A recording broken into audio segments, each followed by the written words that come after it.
Are you serious about becoming a better angler? Increasing your catch rate? Then be sure to check out the Teachin Fishin subscription service. The Teachin Fishin subscription service gives you access to exclusive web programming, seminars, live events, articles, workshops, and more every month. Early registration times and discounts on classes, events, and fishing education weekends gives you first chance to guarantee your spot. Check out the Teachin Fishin subscription service benefits and sign-up information by going to teachinfishin.com and following the links.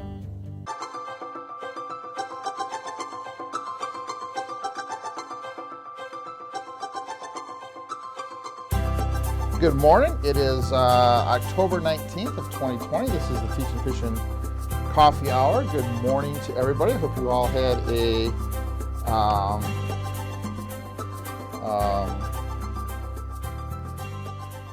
great weekend. It was a little windy. Holy moly, the wind blew.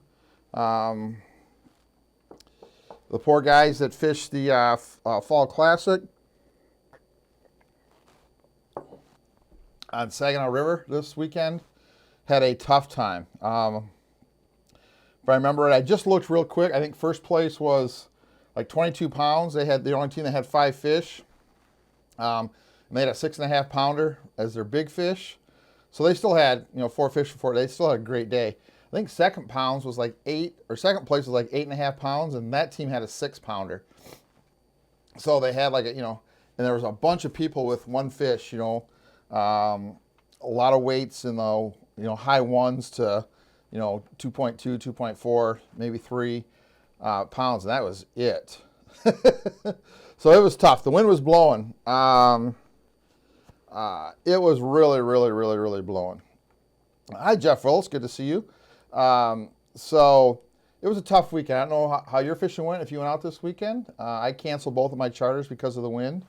Did go out Saturday. I don't know if you saw on my personal Facebook page, but Mark Panazak was nice enough to invite me to play in a golf scramble for a good cause up in Linwood. Played okay. I'm still not hitting the ball. I saw a picture. There's a little video Mark did of actually us making a birdie. Kind of nice. But man, oh man, I'm way out of shape. So we're working on that this morning. So anyway, let's get right to.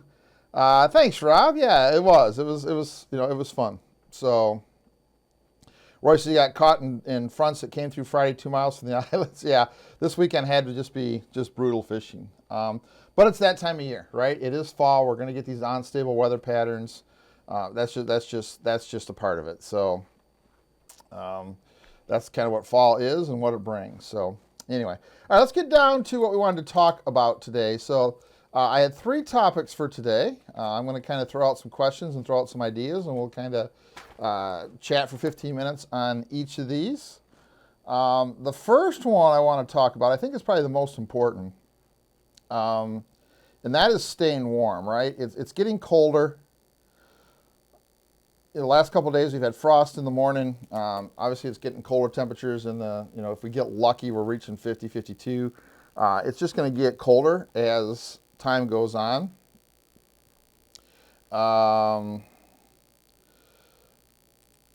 And as I get older, I get colder. I used to be somebody who could just go out and just wear a little bit of stuff and not be cold. And now, as I get older, I get colder. It's one of the things that I've never really liked about ice fishing. Let me back up. It's one of the things that have kept me from doing a lot of ice fishing because I could never, ever get warm. And we've got so much technology nowadays in clothing that staying warm should not be an issue. So I reached out the other day and talked to a friend of mine. I went back and looked at the interview I did with Hannah Hudson a couple years ago, where we talked about ice fishing and staying warm. Because one of the issues that a lot of females have, they want to go out ice fishing, is they can't stay warm. So I talked to her about that. I reached out to a couple friends of mine that are in the clothing business and said, hey, give me just a few quick little tips that we can talk about to help the guys stay warm. Now, it's nothing earth-shattering, but I think a lot of times we don't look really hard at our clothing to stay. We look at our outerwear, right? Maybe we got a good set of AFGO outer gear. It keeps the rain and the wind and that off of us. but we don't look at how we dress underneath, right? And that's where the whole thing starts. You can have some of the best outer clothing you have, but if you don't have a good layer or base inside, you're not going to stay warm. So all three of the people I reached out to, again, 2 people in the clothing business, I talked to Hannah, I went back and watched Hannah's interview. They all said the same thing was true for all of them. The one statement they all made was cotton kills. They said you absolutely 100% want to avoid cotton. Cotton underwear, cotton t-shirts, cotton hoodies with that are mostly cotton. Cotton kills. Cotton is something you definitely don't want to wear, especially as a base layer. So I said, okay, what do we do? Well, base layers, we started with the base layer, right? And, there's all kinds of stuff on the market. This is Cabela's guidewear stuff. So I start with a nice base layer of long johns and a top. These are wicking. This is a wicking layer. Like Corey says, staying dry is a big deal. So you want that first layer to be fairly thin. You want it to be tight to your skin, and you want it to be something that wicks moisture.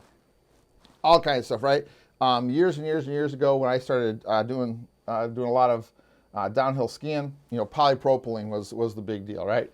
So you want to get some poly underwear. There's all kinds of materials on the market. Just about everybody makes a good base layer that wicks moisture. That's the key. Something that wicks away moisture. So you can sweat if you get too warm. That first layer is going to trap it. It's going to take it out away from your body. It's going to absorb it. It's going to keep you dry. That's the deal. John says, so I don't wear underwear. I do wear underwear, but again, I wear tech underwear. I don't wear cotton underwear at all. I wear tech underwear all the time. So tech underwear, and then that first layer, I'm going to call it tech, something that's not cotton. Get yourself a good base layer. And then it just is a process of, just like an onion, as opposed to peeling off layers in an onion, it's putting on layers. So the next layer, according to everybody, needs to be a warming layer. And they, to a person, recommend fleece. Some kind of high-performance fleece. Hannah likes merino wool as the next layer, but she likes fleece so we got our base layer, which is kind of our wicking layer. It's very tight to the body. It takes away moisture. The next one is kind of a warming layer, and that needs to be, again, it can be fairly thin. It doesn't have to be very thick yet, but that most people, the 3 people I talked to, all mentioned fleece, which is good because that's what I wear. I put on my wicking stuff, and then I put on a pair of fleece pants. That's kind of my next layer. That usually keeps me warm. Now, one thing I do between my wicking layer and my warm layer is I add a second wicking layer, and I wear a turtleneck. These are hard to find anymore. This one you can see it needs a little repair. These are hard to find. Turtlenecks that actually roll over, that are made out of tech material. If I keep my neck warm, I find out if I can keep my neck warm, I'm golden for the day. So I like these. Again, this is tech material, but it has a turtleneck. So it comes up and covers my neck and keeps my neck tight and warm. It does fit. It fits very, very tight to the body. That keeps my neck warm. I like that. So I add a base layer, then I add this layer, and then I go into my warming layers. And I have a fairly thin fleece jacket that I wear. It's very, very easy to move in. It's thin. And then I wear fleece pants. I have 3 weights of long johns. I have a real thin weight, I have a normal weight, and then I have what they call expedition weight. Excuse me. And then I have 2 thicknesses of fleece pants. And depending on how warm it is or cold it is that day, I'll determine between my long johns and my fleece pants how warm I think I need to be, right? Some days it's full out expedition strength long underwear and my thick wool or my thick fleece pants, and then my rain gear. Some days it's thin. Some days like this time of year, yesterday, even though it was a little windy, probably would have been my regular weight long underwear and my rain gear. That would have been it. No warming layer, just something to kind of keep the moisture away and keep me a little bit warm. So I like a turtleneck. Something thin, that next layer. So wicking layer, again, I had a second wicking layer with a turtleneck because I like that turtleneck, and then a warming layer, usually fleece. Then we go to that next layer, which is kind of, I'm going to call it, I don't want to call it the outer layer because it's not the outer layer yet, but I'm going to call it the really warm layer. And that's a second layer of either heavier fleece, merino wool.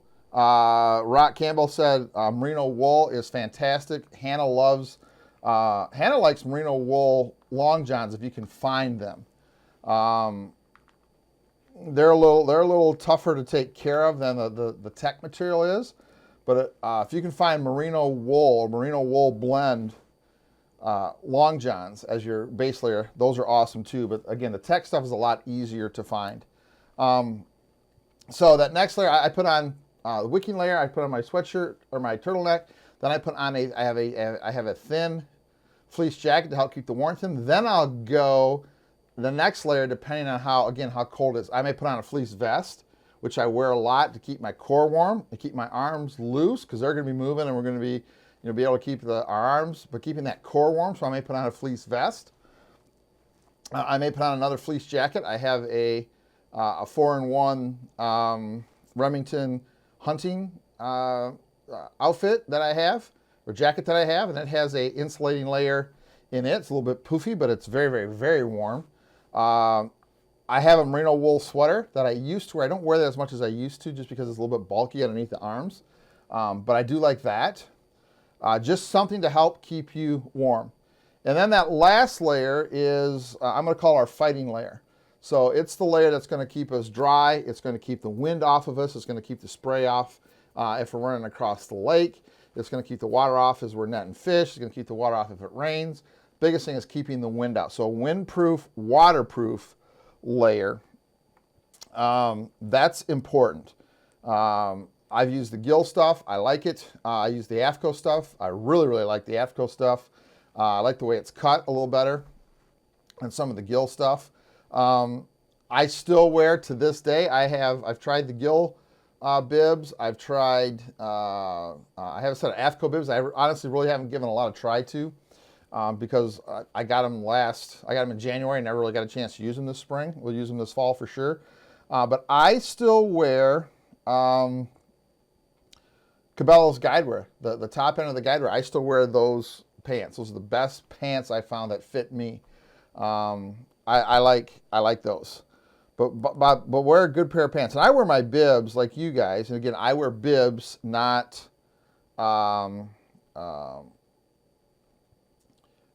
rain pants. I like bibs. They cover up your back. They kind of give you a little more heat in here. They keep the heat in here in your core. They definitely don't let the wind go down your back if you're moving around a lot.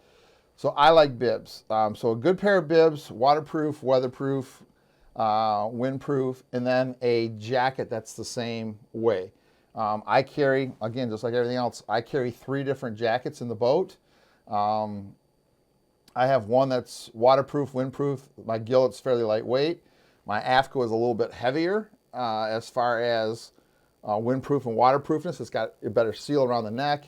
It's just a little bit more waterproof jacket. And then I carry that Remington has an outer jacket that is waterproof that goes over my either with or without the warm insert, and that keeps me warm too. So I've got three different jackets depending on how bad it is. Now, my rule of thumb is so the AFCO stuff I compare to the Gill tournament stuff. So it's got the real good neck seal. You're not gonna get any water in there.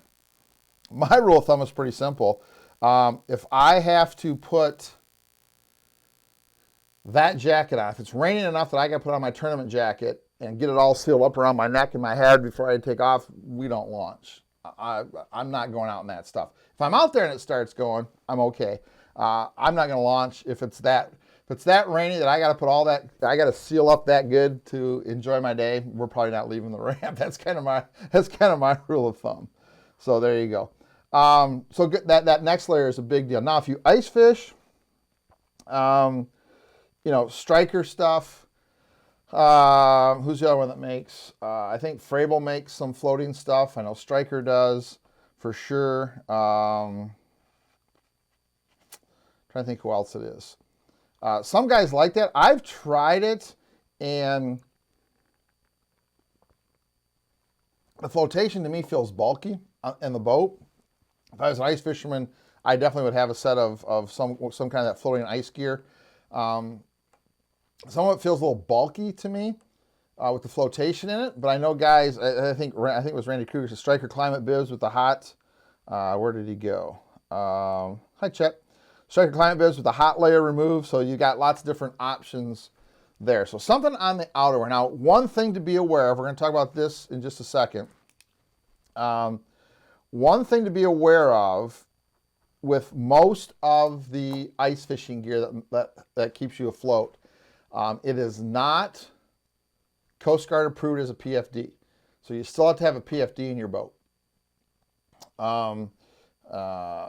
That type of stuff. So you still have to have a PFD in your boat. I would tell you, honestly, even with striker gear on an inflatable, striker gear is designed to kind of get you enough time to get somebody there to rescue you. It's not designed to be a life-saving thing if you're in the water for a long time. So still have, make sure you understand you still have to have a PFD on board if you have a float suit. Most float suits are not, Coast Guard approved as PFDs. Just saying. So make sure you have one of those in there and you'll be good to go.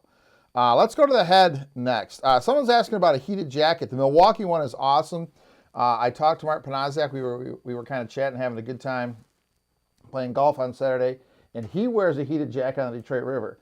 And the young kids make fun of him. I think I'm going to buy one for the Detroit River. It's a heated vest. I think his is in Milwaukee. It's a heated vest, has a battery, and he says, you can put a nice base layer on, you put that on, put your coat on, he says, you're warm. I'm not against going with a heated jacket. So Matt says he thinks afraid of, look, all I'm going to tell you guys, because I'm not going to get who is and who isn't, because I don't know. Check your float suits and make sure they're Coast Guard approved as PFDs. If they are not, you have to have a PFD in the boat. I'm just telling you. Randy says Striker is built with about 14 pounds of lift. Coast Guard requires at least 18 pounds of lift. Check the inside of your, so don't think, number one, here's two things. Number one, I don't want you to get busted or get pinched for not having a life jacket on board if you have a float suit on. That's number one. Number two, I don't want you to go into a false sense of security that an ice suit that's designed to keep you afloat, if you go in through an ice hole and there's a buddy there to grab you, that's designed for. It's designed to, you go in a hole, someone can grab you and get you out. It's not designed for falling over a boat and staying out in open water for an hour and a half before you get rescued by the Coast Guard. That's not what it's designed for. It's designed to go in a hole, give you some flotation, and be able to get you out. So we're going to talk about this in the next section. We talk about fall safety. You should still, even with a float suit, have an inflatable PFD on. That's my opinion. Wear it. So, but float suits are nice. They're definitely a layer of protection that you don't have. Okay, so good base layer that wicks. A second base layer to keep your neck warm and your core warm. A thin warming layer, usually a fleece. A little bit thicker warming layer, again, usually a fleece or wool. Maybe a good wool sweater or another layer of fleece. Maybe a vest if it's not that cold out, just keep your core a little bit warmer. And then what I call our fighting layer, our outer layer that is windproof and waterproof. That kind of gets you going. The head is a big deal. How many of you, I saw somebody make a comment, I think it was Jeff Willis. How many of you go out fishing, you put a hat on, and you're like, my God, it's hot. And you take that hat off, you go, oh my goodness, it's cold. Keeping your head warm, your mom used to always tell you, keep your head warm, right? Keeping your head warm is a big deal. Keeping your head warm, it keeps your fingers warm, it keeps your feet warm, it keeps the rest of your body warm. There's something about the heat that comes out your head. I don't know what it is. I'm not a scientist. Maybe I can find somebody who who knows all this stuff. But you definitely want to put a you definitely want to put a hat on if it's cold. Again, stay away from cotton, right? Wool hats if you can find them. The new tech stuff, you know, I grew up in the days of wool, right? My dad had, you know, our hunting suits were wool. I can remember a couple times, you know, we'd go rabbit hunting. He had wool pants on. He had a wool sweater on. By the time you tromped through the woods for 4 hours, the stuff weighed 500 pounds. You were sweating to death. And you had to hang it up and get it. The new tech stuff is just so much better. Wool, merino wool might be a touch warmer if you can find it. But the new tech stuff is so much more easy to work with, right? So hats. I have a couple different hats. I have a beanie that just kind of covers the top, keeps my ears open, but does cover the top of my head.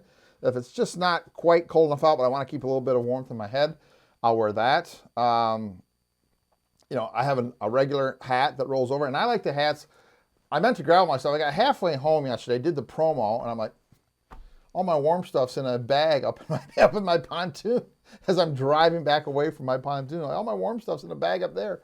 But I like double layer hats, right? So the little skull caps that just go on in just one layer, I don't like. I like the old style caps that kind of fold down and they kind of, you know, fold up and have the double layer around your ears. I like those. Those are my favorites.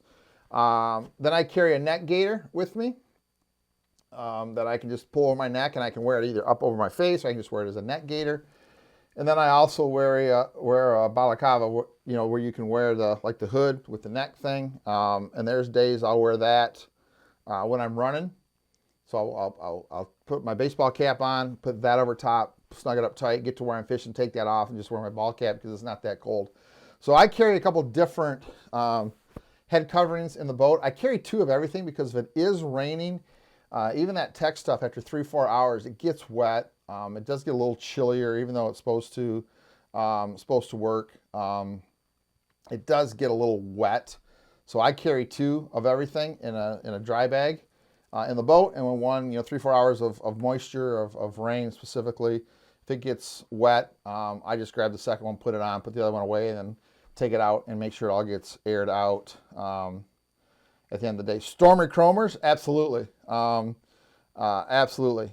Mitch says neck dicky. Yeah, neck dicky is just those little rolls that go on your neck. I like those. I've got the AFCO Reaper hoodie on. If you guys never seen one, it has, you know, it's hard to do with the microphone on, but it has an interior to go up over your face when you're running, and then covers your neck nice and tight when you are fishing. This is a nice little layer.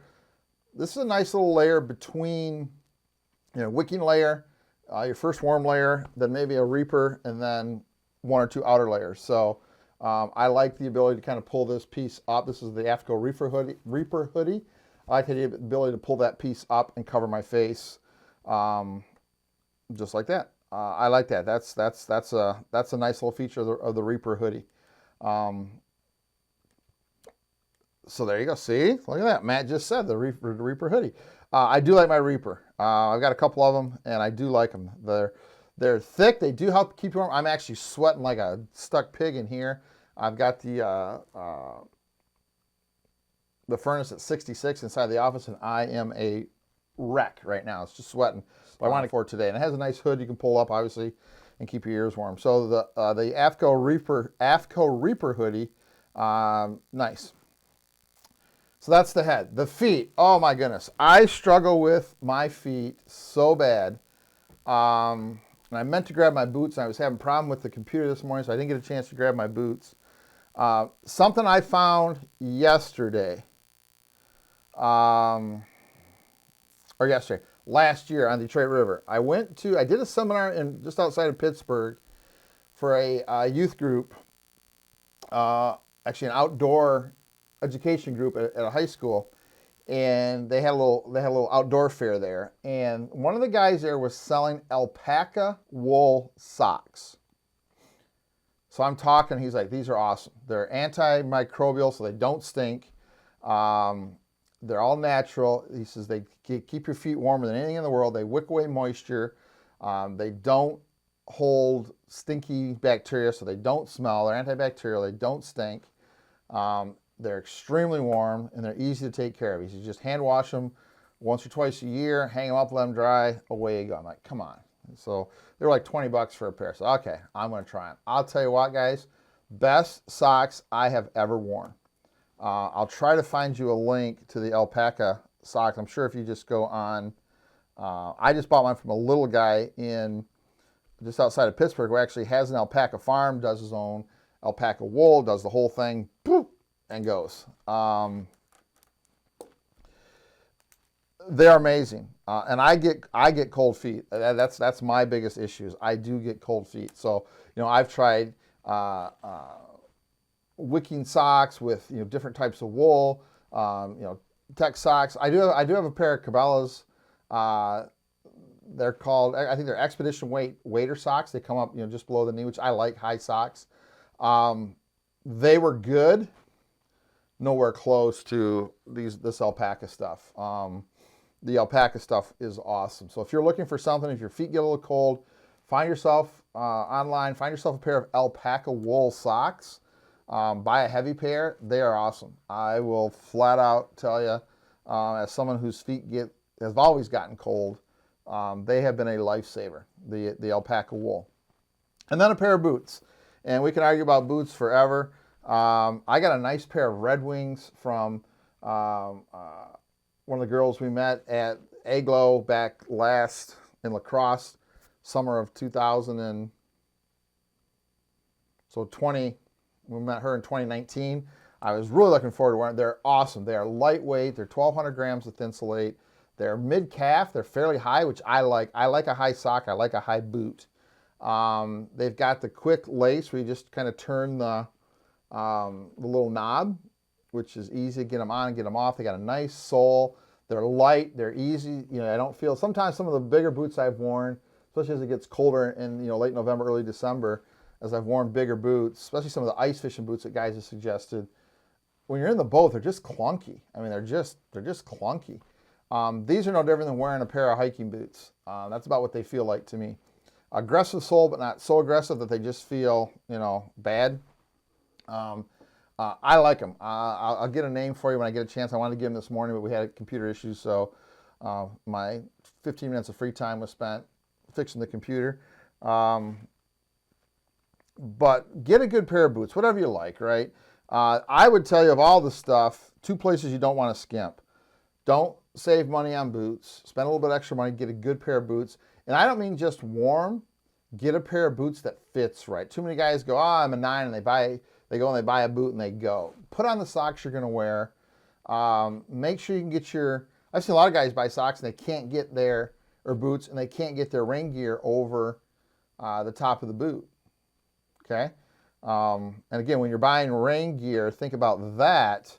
Does it have a big zipper on the side? I like zippers on my rain gear, on my pants that come all the way up to my knee. That way I can fold it up, put my boots on, fold it back down, and get it tight. Some of the rain gear I've tried has short zippers, or they have gussets in the zippers. Now, you do get a little moisture in if you have a full zipper, but sometimes they have those gussets that hold it together and kind of do keep water out, but you don't have any flexibility of getting a good pair of boots on. So just something to think about. But a good pair of boots, good pair of socks will definitely keep your feet warm. And again, if I can keep my head and my feet warm, I can fish all day. That's it for me. Once my feet get cold, I start getting a little cold, and it's hard to get those feet warm again. I know, and Lauren makes a great point. The biggest problem people have keeping feet warm is too many socks. Keeping foot space in the boot allows the feet to stay warmer. That's a great point. That's why you want to try your boots on with the socks you're going to wear, because you still want some air space in there. So the whole idea is to heat that air space, because if you put too many socks on, now you don't have any place for this air to move and get warm. Your feet get wet, they get sweaty, then they get cold. So you definitely want some room. You don't want a ton of different sock layers. Remember when we were kids, Mom would put the Wonder Bread bags on our feet to keep them dry. That's the worst thing you can do. You want socks that wick away moisture. So again, natural wool, alpaca wool, some of the tech stuff. You want socks that wick away moisture and keep your feet dry.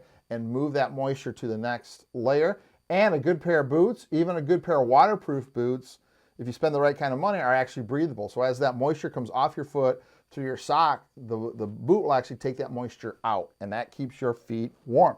So we're going to go up to Frank's in a couple weeks. We're going to go up there and we're going to do a little thing on boots. We're going to talk about different boots, different boot styles, and things that are available. Forrest says minus 33 is a company that has merino wool clothing, tops, bottoms, socks, and caps. I've heard nothing good or nothing but good about merino wool. So actually I bought Carol. My wife is cold. Oh my goodness gracious. My wife sleeps cold, runs cold, is cold all the time. I bought her I found her a merino wool top and bottom last year, and she wears them around the house. She wears them a lot to bed because they're amazingly warm. So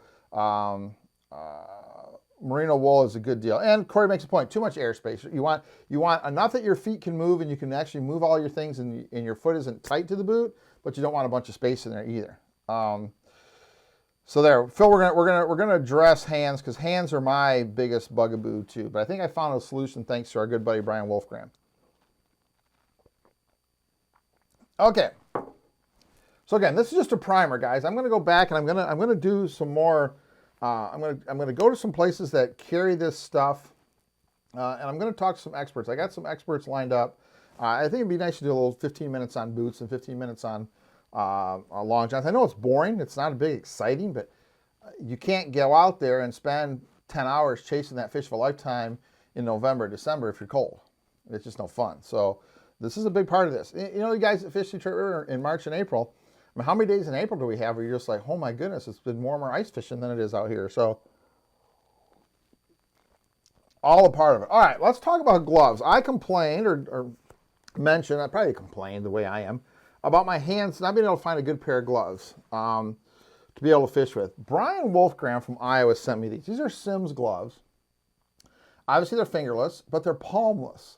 Because one of the issues I have is any glove I wear, I lose a ton of dexterity in my hands, and I don't feel like I can grab the rod. I feel I lose contact with the rod, and I just don't feel what's going on. So Brian sent me a pair. He goes, "You're gonna love these." He sent me a pair of these. So these are obviously fleece. They are waterproof, water repellent. Let's put it that way.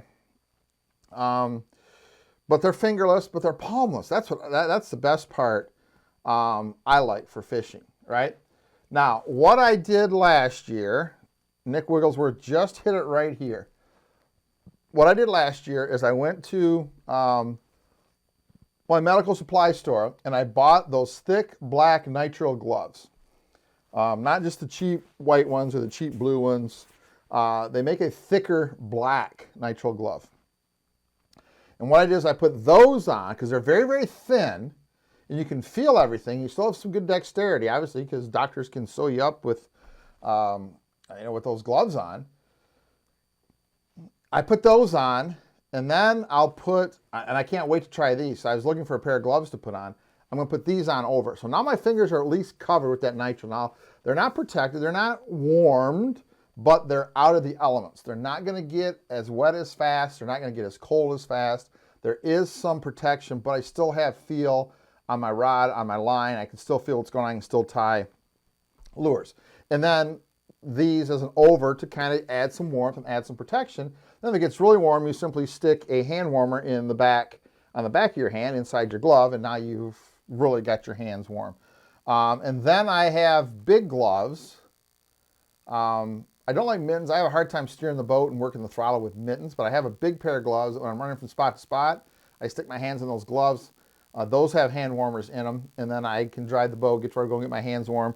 Matt makes a great point. A hand muff, right? So put a hand muff around your waist, and when you're driving from spot to spot, put your hands right in there. Just something to keep your hands warm when you're running from spot to spot. That's the big deal. But Brian Wolfgram, thank you. These are Simms gloves. I saw these at Frank's. Frank's has these in the fly fishing department.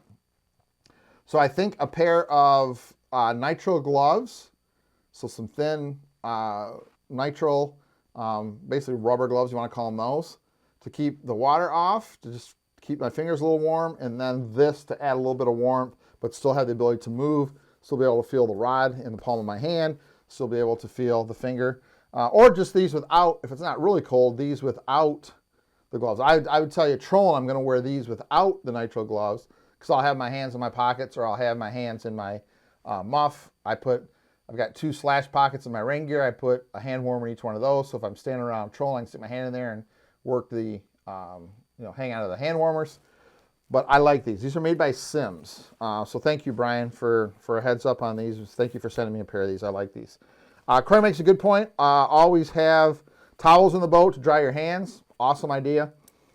Keep your hands dry on a closed cabin with a buddy heater. I don't think I'll ever have that. I'm not. We can talk about enclosed cabins later. That's a subject to have when we talk about picking a boat. I think that's a good subject to talk about. Enclosed cabins. I have thoughts about those. So anyway, so that kind of gets us through that. Again, I'm not an expert on this. I just know what I know and the people I've talked to. But keeping the hands warm is a big deal. Keeping your head warm. Randy says he's gotten cold hands wearing knee. My hands get cold, and I just know it's something I have to deal with. And there are times on charters in the river that I'll go, hey guys, let's take a little ride. And I literally need to pick up and ride for 15 minutes to put my hands in my pocket, get my hands warm before I can fish again. So that's part of it. So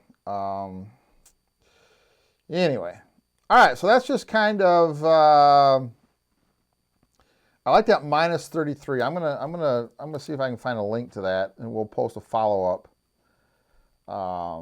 today. When we get this video done, we'll post a follow up with some. When we get this video edited, we'll get some. We'll post it up with the links on it. So minus 33 from Merino wool. Okay. All right. So it looks like everybody's got some kind of idea of staying warm. I think that's a big deal.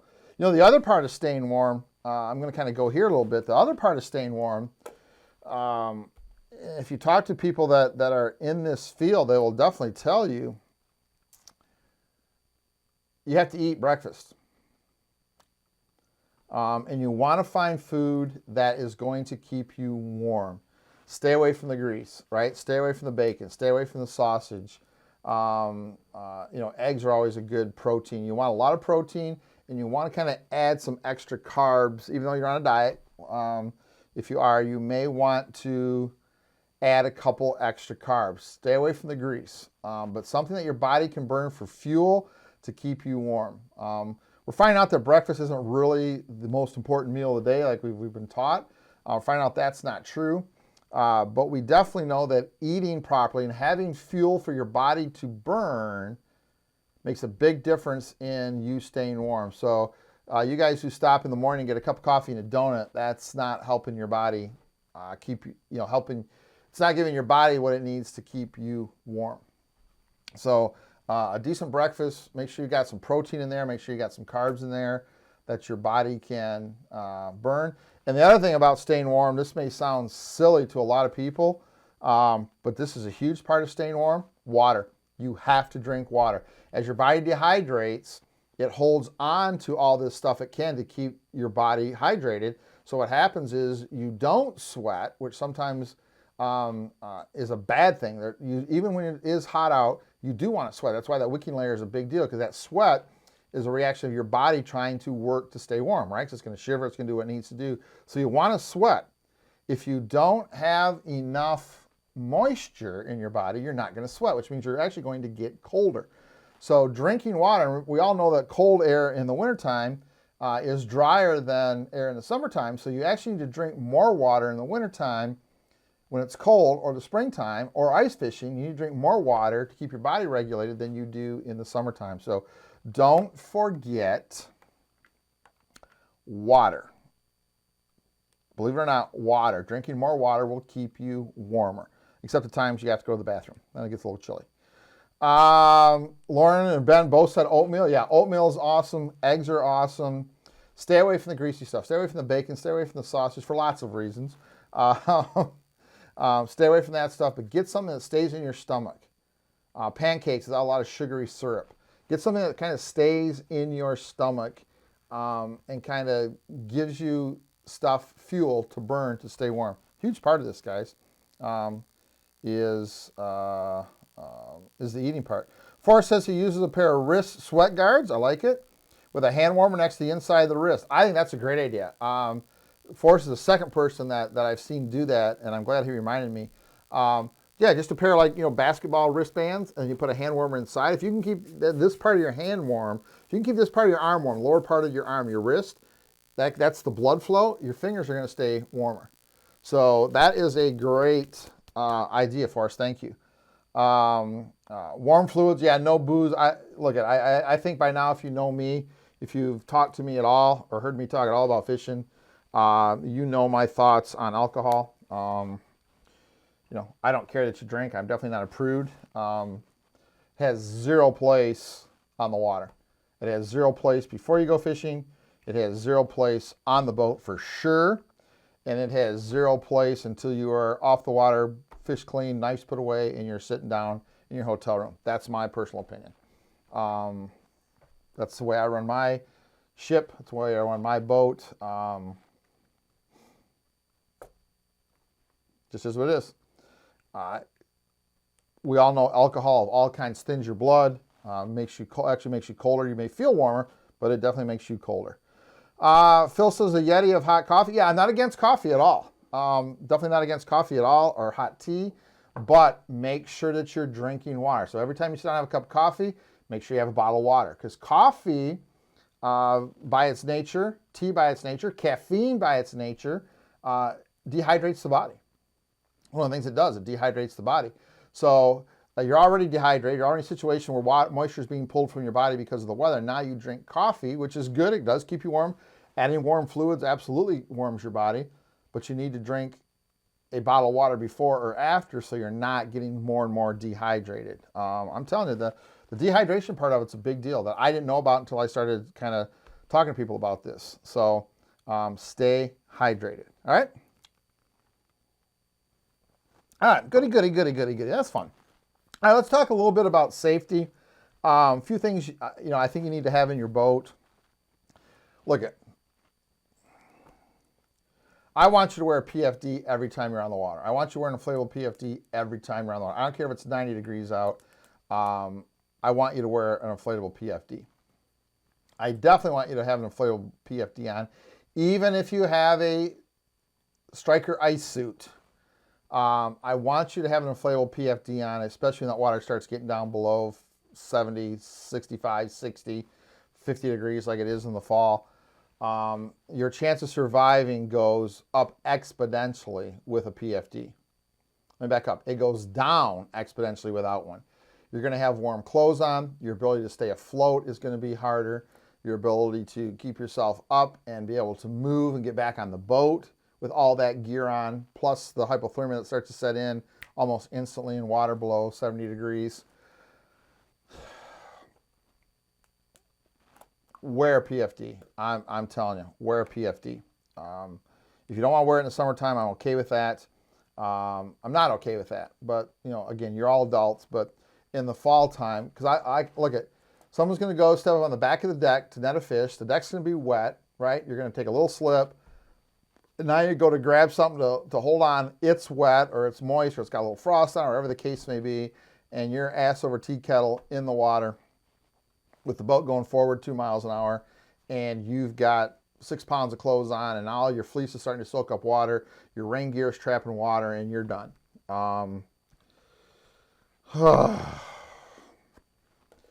Wear your PFDs in the wintertime, in the spring and fall for sure. I'm not going to say any more about that. You know my feelings on that. Make sure, especially in the fall, because remember, as the water gets colder, and here's the problem, guys. When we talk about cold water every single, I don't fish a lot when it's 40 degrees. When you talk to people about quote-unquote cold water and hypothermia and the ability to not function, they're talking about water in 70-degree range. Because remember, our body's basically 100 degrees. Well, if you're in 70-degree water for more than 5 minutes, you're starting to really kick out all that 98-degree temperature. It's gone. So cold water is 70 degrees, right? That's when we start getting at, that's when we start getting issues with hypothermia, 70-degree water. Well, we're dealing with water temperatures in the 50s, right? That's half of your normal body temperature. And we can't regulate our body temperature like cold-blooded creatures can. We need to stay warm. I'm telling you guys, put a PFD on. And because, more so than summertime, have two things on your PFD. Have a light source, because look, we know the days are about this long in the fall, the best time of year. Our fishing days are short. So if you go in late in the day, you're probably going to be in the water when it's dark, and people are going to need to find you. Have a light source. I just like a quick little Siloom stick, like the kids use for trick-or-treating, right? Put one inside your inflatable PFD, and have a sound signaling device. Just take a little dollar safety whistle, attach it to somewhere inside your PFD. Now when your PFD opens, you've got a light source and you've got a whistle. So even though you guys say, I wear my PFDs pretty regular, add a light source, just a dollar breakable Siloom stick, a glow stick, and then add some kind of signaling device so someone does have to come and find you. They can, number one, see you. Number two, you can bring them to you with that whistle. Don't count on your cell phone working. And the other thing that I would tell you, if you haven't added one yet, if you're going to do a lot of fall fishing, especially if you're going to do a lot of fall fishing at night, number one, very easy, have a marine radio. Don't count on your cell phone to save your life. I think that if I could say something that modern day anglers do that's completely wrong, is going to kill somebody, is they count on their cell phone to save their life. You're going to get 3 miles offshore and you're going to go another 100 yards and your cell coverage sucks.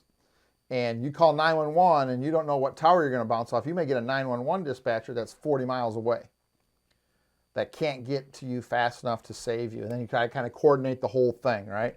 Have a marine radio in your boat. Preferably, for spend an extra $150, have a portable marine radio that floats that you can get in the water with you.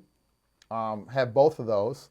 And I would tell you in the fall, without question, make sure you have a PLB, personal location beacon. They're about $300. They're not very big, about the size of 2 cell phones stacked together. And the minute you open that up and push the button, it starts sending a distress signal automatically to the Coast Guard. It never stops until someone comes, finds that PLB, and turns it off. Being in the water in the winter, the fall, is a lot different than being in the water in the summertime. Please have a marine radio, preferably a fixed mount with an 8-foot antenna. If not, a handheld. If you have a fixed mount, spend that extra, find $200. You can get a good handheld radio. Keep it charged and keep it in the boat. So if someone does go in, or if you go in, or if you have to ditch, maybe something happens to the boat, you've got a way to communicate through a marine radio, not a cell phone. So don't count on a cell phone to save your life. If you learned nothing today, don't count on a cell phone to save your life. You're going to be in trouble. Have a marine radio, right? And then lastly, again, I would tell you, if you haven't bought one yet, personal location beacon. Have one that the minute you hit it, it sends a signal to the Coast Guard. They know where you are, and it doesn't turn off until they find you. It'd be nice if everybody in the boat had their own on their own life jacket, on their own PFD. That's not always the case, but at least have one in the boat. Remember, I know this gets kind of hairy, especially as we're around the fall brawl, and guys, who's the captain, who's this, who's that. You have one responsibility when you're the captain of the boat, and that doesn't mean a charter captain like me. That means you're the boat owner and you're asking 2 friends to go fishing. Your first responsibility, law-wise, insurance-wise, morality-wise, but most important, those first 2, by the law and for insurance purposes, your first responsibility as the boat owner and the boat captain is everybody's safety. So you're responsible to make sure everybody's safe. So if a situation happens and you didn't have the right safety equipment in your boat, you're responsible for that. Even though you're not a charter captain, you're not taking any money, you are the owner and the captain of the vessel. The expectation is you're going to have everything you need for the safety of your crew. It's that simple. So get yourself a PLB if you're a boat owner. At least have one in the boat. I think that's a big deal. Okay. I like this. They make a hand warmer holder. This is from Ross Graveling. He probably learned this from his deer hunting. They make a hand warmer that goes on your kidneys, keeps the core warm, Also a hand muff. Bill Brandt down in Detroit, I think, puts a couple of those big hand warmers on his back, down by his kidneys, keep his kidneys warm. Not a bad idea. And again, that heated jacket, I think I'm going to buy one of those heated jackets before I get to Detroit.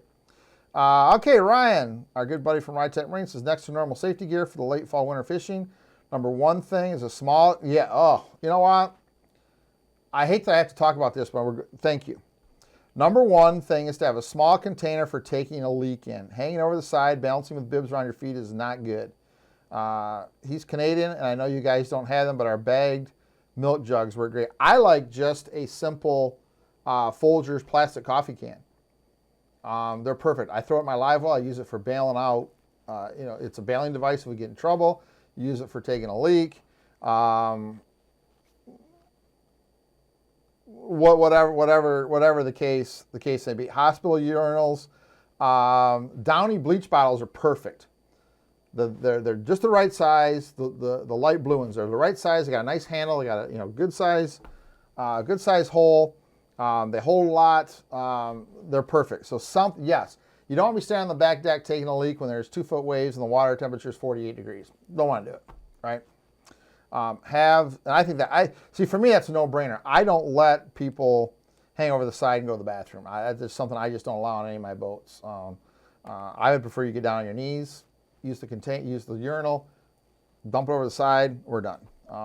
That's the big deal. So Lauren says, as much as I enjoy fishing, I've mentioned every reason he winterizes his boat. I don't think you need to do that. I think it's just being prepared, right? It's just being ready for an accident.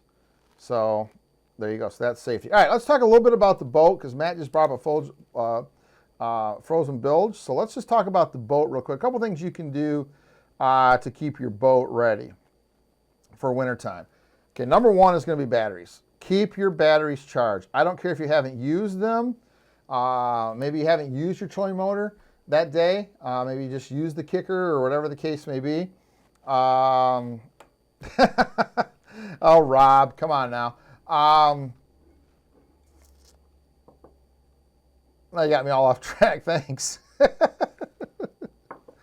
Keep your batteries charged. So even if you don't use a set of batteries during the day, when you get back to where you're staying, plug in your onboard chargers and keep your batteries topped off. That is a important deal, right? Keep your batteries charged, number one. Number two, don't tow your motor a long way without putting it back down. So you're gonna take it out of the water, right? Some guys will say dry fire real quick. I'm a dry fire guy. I dry fire. When I get the boat on the trailer up to the ramp, I put the motor down, let all the water run out. I'm a dry fire guy. That's up to you. You can make your own decision on that. Some guys say no, it ruins the impeller. I think there's still enough moisture in there, right? I mean, I'm getting moisture out. I think there's enough moisture in there. That motor's been running for whatever it is on the run in, 10 minutes, 15 minutes, 20 minutes, 30 minutes, an hour on the run in. I think there's enough moisture in that impeller holder. So I get my boat on the trailer, get it away from everybody, tilt the motor down, let all the water run out the prop, and I dry fire once or twice to blow all that water out. I then tow the motor home on the motor support bar. The minute I get home, I take that support bar off and I drop my engine down. I always store even in the summertime, I always store my engine with the prop straight down. So if there's any water in there, it's gonna run out. If you can, jack your trailer tongue up. Get up as high as you can get it. Obviously pull your drain plug and all the water is going to run out. And if you do that, any water that's stuck in the motor is going to kind of run out the back of the prop and you should be good to go. Have a good day, Benny. That's a big deal. What about water freezing on outboards? I've never had that issue. Again, I'm a quick dry fire guy. I may dry fire once, maybe twice. And I'm done. And I've never, knock on wood, I've never had an issue all the years I've owned outboards. I've never ever had an issue in the wintertime. We've fished. I mean, we've broke, there's years we've broken ice on Christmas Day to get on the Saginaw River. And I bring it home. I dry fire it once or twice at the ramp, dry fire it once when I get home, store it all the way down, and it sits until next April. I've never had a problem with it. So I've been lucky that way. And I think you should be. Bilge pumps are a big deal. So when I get in, as I'm putting my boat away, Okay, so Matt says don't dry fire. I'm okay with that. Yeah, that again, dry fire specifically is something I do. I would not recommend that to you. I don't want you to say Lance said dry fire. I do it. I've never had it be an issue. But dry fire in an impeller is a bad thing to do. I don't think the minute it comes out of the water it's a big deal. I think an hour and a half later when you tow it, it may be a problem, but I don't think coming out of the water it's a big deal. But if you're not comfortable doing it, don't do that. Just be careful, okay? Bilge pumps are a big deal. Obviously, pull your drain plug, get everything out, drain your live well as fast as you can. I even carry a couple towels in the boat, so once my fish are gone and my live well's drained, I pat my live well down. When it gets really cold, if I know it's going to freeze at night, I'll actually carry a small bottle of environmentally friendly RV antifreeze. And at the end of the day, I'll pour a little bit in my drain hole from my live well. I'll put a little bit in there. I run my bilge pumps for about 2 minutes when they're out of the water. I just let them spin. So usually what I do is I get the boat on the trailer. And as we're driving up to where we're going to put it away, because that's a process, right? Putting the boat away is 6, 8, 10 minute process. I turn the bilges on, let them run, and then I turn them off. That blows most of the water out of there for the next time. You know, that type of thing. Let's see.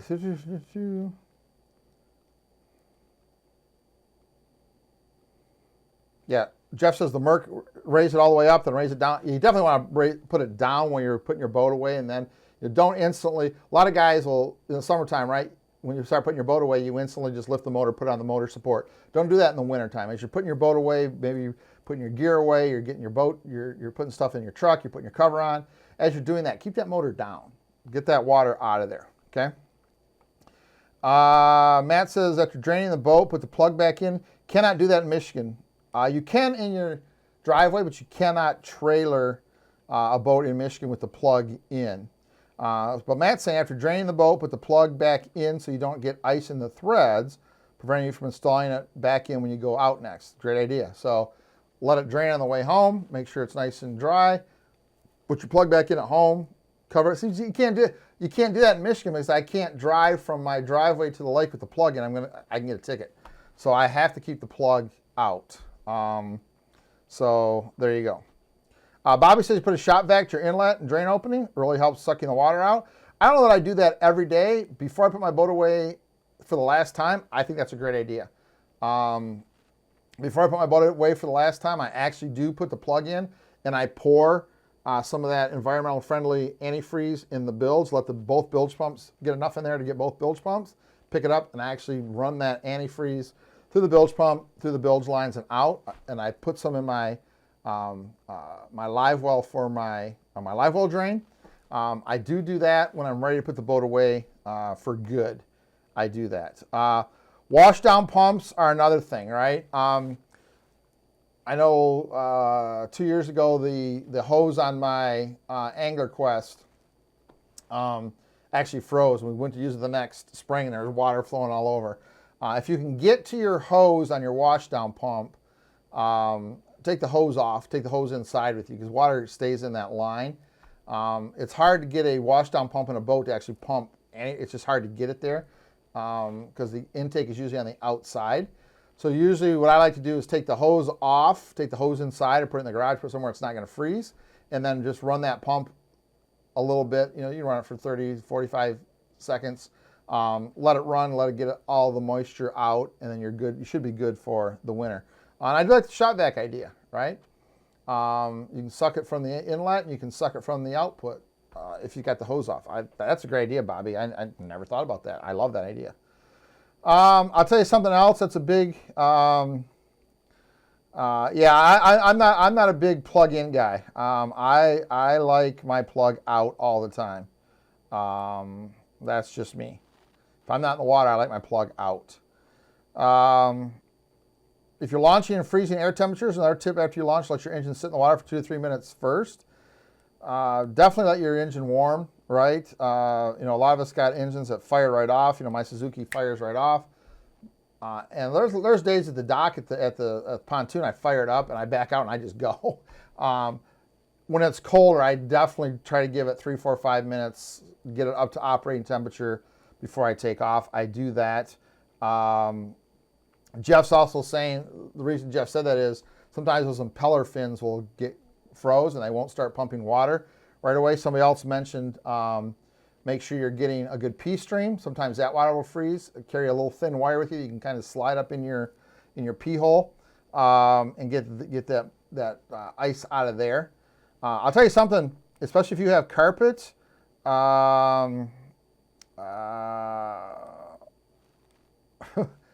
Open your live well at night before you put your boat away. We had one day we were down in Ohio and we good day, the day before, closed the live well at night, didn't think nothing of it. It got really, really cold that night. When fished the next morning, couldn't get the live well lid open, couldn't get the live well, try a little screwdriver, couldn't get it open, it was frozen. One of those mornings where the bite's just on fire, and first 15 minutes we had 8, 9, 10 pound fish laying on the floor of the boat. I'm like, we got to do something. One of the guys had to take a leak. So took a leak in the container. I put a little bit of water in there, kept that water warm, and just kind of poured it along the edge of the live well to get it warm enough water to actually open the live well and get it open. So now what I do when I put the boat away at night is I open the live well and I put a screwdriver in there so it can't shut, and that just keeps those two pieces of wet carpet, or I have vinyl now, so it's not a big deal. If you have carpet, the lid's carpet, it gets a little bit wet. The outside has carpet, it gets wet. Now they freeze together. Sometimes you can't get that live well open for a while. So storage compartments and live well lids, you may want to keep open overnight, or just cracked enough with a screwdriver or a little dowel to hold them open. So in the morning you can actually get into those compartments, because if not, they may be frozen shut. Just something there. Great point from Matt. Fall ramp courtesy. Let your trailer drain at the water's edge. Great point, right? Get your boat in the water, pull out, and as you get to the edge of the water, stop. Let all that water drain out of your trailer. Don't take that water all the way up the ramp, right? Let it drain as much as you can, and then take off. Leave as much of the water as you can right at the edge of the water. Don't pull up the ramp, because you get 3, 4, 5, 6, 7, 8 people doing that. Now the ramp is all ice. Someone else mentioned about boating safety in boats. I forgot to mention it. Jumper cables and or a jump box. I think cold weather, you definitely want to have a jump box or jumper cables in your boat. I don't always carry one in the summertime. I definitely carry one in the wintertime. A fully charged jump box, absolutely, you definitely want to carry that with you. Mitch says weed whacker line works very well to clean or check the peel. I like it. I like it. Yeah, you like that, Steve? But I do. Great point, man, on the ramp etiquette, right? Let your trailer drain. If you are in a situation, I don't know what a lot of places are. Don't carry salt. If you get to the ramp, you're one of the first guys. Don't carry salt. Salt is bad. It's just bad for a lot of reasons. A couple big bags of kitty litter, a couple big bags of very, very coarse sand. I know the ramps up on the Saginaw River used to have big 55-gallon drums of sand with a little small shovel in them, so you could, sand on there. Don't be the first guy to the ramp, go, it's slippery, I'm going to pull my ice melter out. Don't use that stuff. Sand, kitty litter, stuff that's biodegradable, all works. Another little tip I learned from a friend of mine is when the ramp is slippery, and it might not be just ice, it may be in summertime, you get all that gunk up on the ramp, that green slime. Back your boat down in neutral, not in reverse. And always be ready to pop it into gear and be able to drive out. Because in reverse, those wheels are kind of pulling you backwards. In neutral, you're just letting gravity kind of take over. It's a lot easier to stop and get some stopping power than it is when the boat's actually in reverse. So on slick ramps, back down in neutral. So anyway, all right, lots of stuff there. It's 8:15. It's time to call it a day. I got lots to do today. So anyway, good little discussion. Let me know. You can either comment here or send me a link, send me a comment today. Does the promo help? Right? If I do a promo on Sunday, tell you what we're talking about, does that help you kind of come be prepared. Kind of have an idea what we're going to talk about. Maybe have a question or two ready. Maybe have a comment or two ready, as opposed to just making it up. Does the promo help? And as we kind of continue coffee hour being a much more informal chat, like it was designed to be, what kind of topics you want to talk about? Again, I don't want to get into seminaring because we have seminars ready to go. You should see a seminar late this week. What kind of little topics do we need to talk about? I think having 2 a week is fun. These kind of all came together right as one. What other topics you want to hear about? What little things can we discuss for 20 minutes and kind of just have a fun time talking about? So that's how that's what it is. Remember when this thing started, right? We talked about what do you eat for lunch? What's your superstitions? Do you allow bananas on the boat? Just those kinds of things. And that's what I want coffee hour to be is conversations like this, not fishing seminars. We can talk a little bit about technique here and there, but I want this to be an informal, fun chat as opposed to a seminar. Okay? So if you got any ideas on subjects you'd like to see, let us know. Maybe what I'll do, I'll tell you what I'll do. I'm going to put a post up on Teachin Fishing. Give me about 10 minutes. I'm going to put a post up on the Teachin Fishing Facebook page asking those 2 questions. If the promo helps and what topics you'd like to hear, and if you guys can answer there, that'd be awesome. Okay, have a great day. It's Monday. I want to share, I like that, Bobby. I like the night fishing idea. I want to share just something quick with you guys. We've always ended our coffee hour with 3 things, right? Find something you can do, as Duncan used to say to me, find something you can do today. One thing you can do today to make everything better, right? Where are you stuck? What are you struggling with? Just find one thing you can do today to work on that to make it a little bit better. That's important. I've told you all through the pandemic, the second thing I told you was reach out to somebody. I'm going to continue to tell you that. Reach out to somebody because people are still struggling with this. You see it all the time, right? There's people who are freaked out about not wearing a mask or people not wearing a mask, and that's a personal decision you have to make. I will support you either way. There are people who are freaked out about going back to work. There are people who are freaked out about not being able to go back to work. People may look okay on the outside, but they're not always okay on the inside. Reach out to your friends. Reach out to those people you care about. Just say hi. How are you? What can I help you with? I'm going to tell you a quick little story as we wrap up here today. The third thing I've always told you, and when we end this, is to be kind. I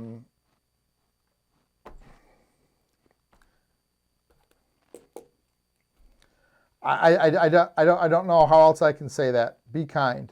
I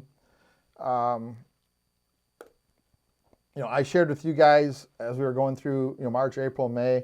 I shared with you guys that I really struggled. There were times that I just really had a hard time. I feel like I'm really turning the corner. And I want to tell you that part of that, I'm going to turn back. I'm going to tell you a lot of that is 2 things. I've had a few people the last 6, 8, 10 days listen. And all I ever wanted to do was somebody to just listen to what I had to say. Say, you know what, Lance, that sucks. It's tough for everybody. I don't like the expression we're all in the same boat. We're not all in the same boat. We're all in the same ocean. We're all in the same storm, but we all have different boats. And some of our boats handle parts of the storm better than other people's boats do. So don't use, I'm having troubles too. Well, you know what? You may be having the same troubles that person's having. So when someone opens up to you and cares about you enough to feel comfortable that they can open up, listen and be empathetic. It means a lot when someone says, you know what, that sucks. That's, God dang it, that's a bad break. And then encourage them, okay, that's a tough deal. Man, how can I help you fix that? What can I do to help you get through that? Be empathetic. We've all suffered and we've all lost through this thing. And I think the common human nature is, well, yeah, your problems are no different than mine. Well, if someone cares enough about you to open up and say, I'm having a problem, or this really sucks, or I lost this, or this really concerns me, don't instantly think, oh, I got my problems too. That person is saying to you, can you help me figure out how to solve this? Be empathetic. Listen to your friends. Be a true friend. What can I do to help you? It sucks, dude. I know. Let's go to breakfast and talk about how we can salvage something. I've had a few people do that with me the last couple weeks.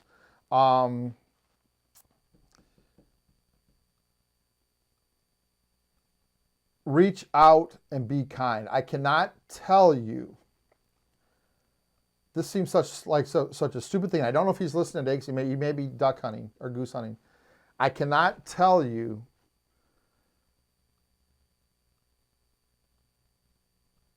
how cool it has been. Larry Kammer and I have played golf a little bit. Larry's reached out. I get phone calls from lots of people. Mark Panazek, someone that I'm a friend with, I'm friendly with, but we're building a friendship. He asked me to play in a golf line. Now that seems so stupid, so irrelevant. But when someone that you really don't know ask you to do something like that, because I think a boat and a golf cart are two places that, for me, as a guy with other guys, those are two intimate places. It's very hard to find people you enjoy fishing with. It's very hard to find people that you enjoy playing golf with. The skill level has nothing to do with it. It's, can I enjoy that person for 5 hours? That's a tough deal. So when Mark asked me to play golf with him and his son and his son's buddy, my golf game is dire straight of condition right now. But just to be able to get away from fishing, not talk about everything that's going on, and just have 6 hours to laugh was a huge part of, I'm going to call it my recovery, my kickoff into a much better life than I've had the last couple months. So I want to encourage you. I'm going to ask you, actually I'm going to beg you, to the next day or two, reach out to someone that you care about and really, really listen. Don't listen to hear, listen to understand. Because so often we listen to just respond. Well, that's what Lance said, I'm going to come back with this. Listen to what that person says to you and make them and their issue the focal point of the conversation, because sometimes just having 20 minutes to feel like somebody else really cares is huge. It can change a life. It can change the direction of a life. It can change the momentum.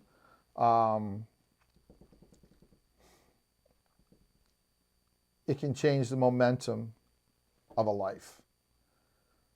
So I'm encouraging all of you over the next couple days this week, reach out to somebody that you know maybe won't reach out. Reach out to somebody that has reached out. Reach out to somebody who you're like, man, he's been a little cranky. You know what? There's a reason that people who aren't normally sad or cranky are cranky. People right now we don't need Facebook friends, we need true friends.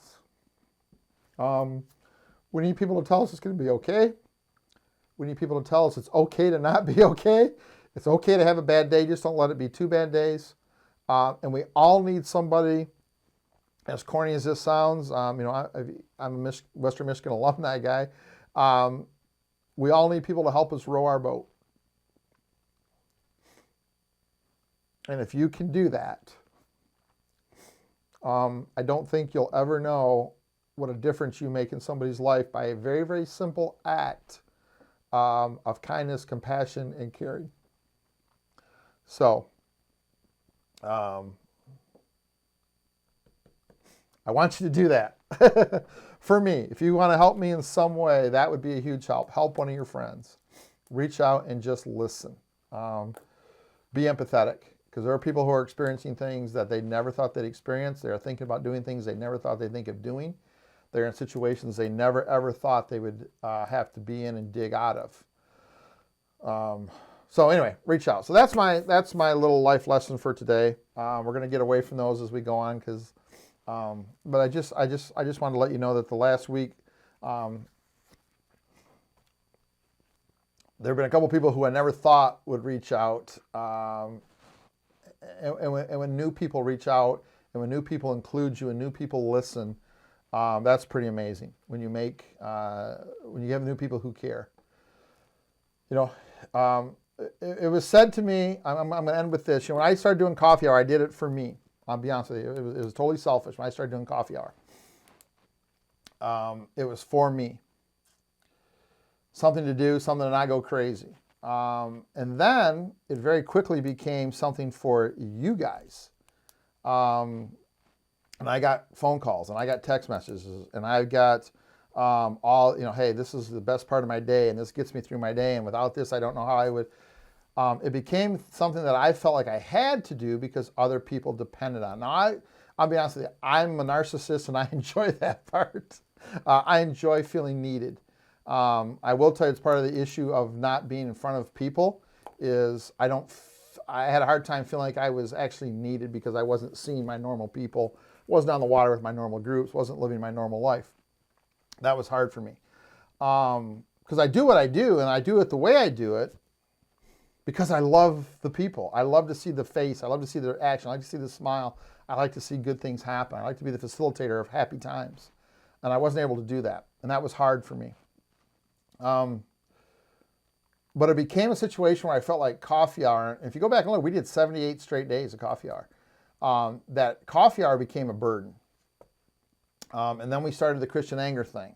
And that was good for a while. And then I kind of felt like I was being put in a position that I wasn't ready for spiritually, to kind of be something that I really couldn't be spiritually because I wasn't there yet. I'm like, I can't do this anymore because that's a dangerous, slippery slope.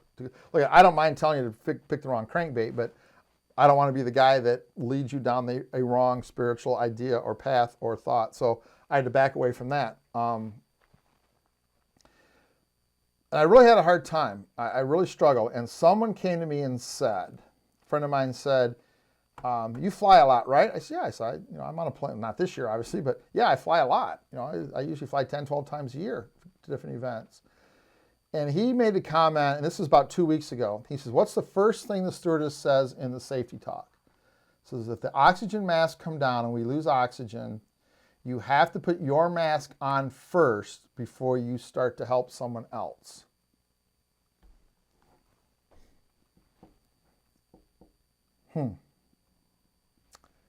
I thought that is a pretty apt description of where we are. So I have started to focus on every day finding time for me. What does Lance need to feel healthy? What does Lance need to feel good? What does Lance need to have some energy?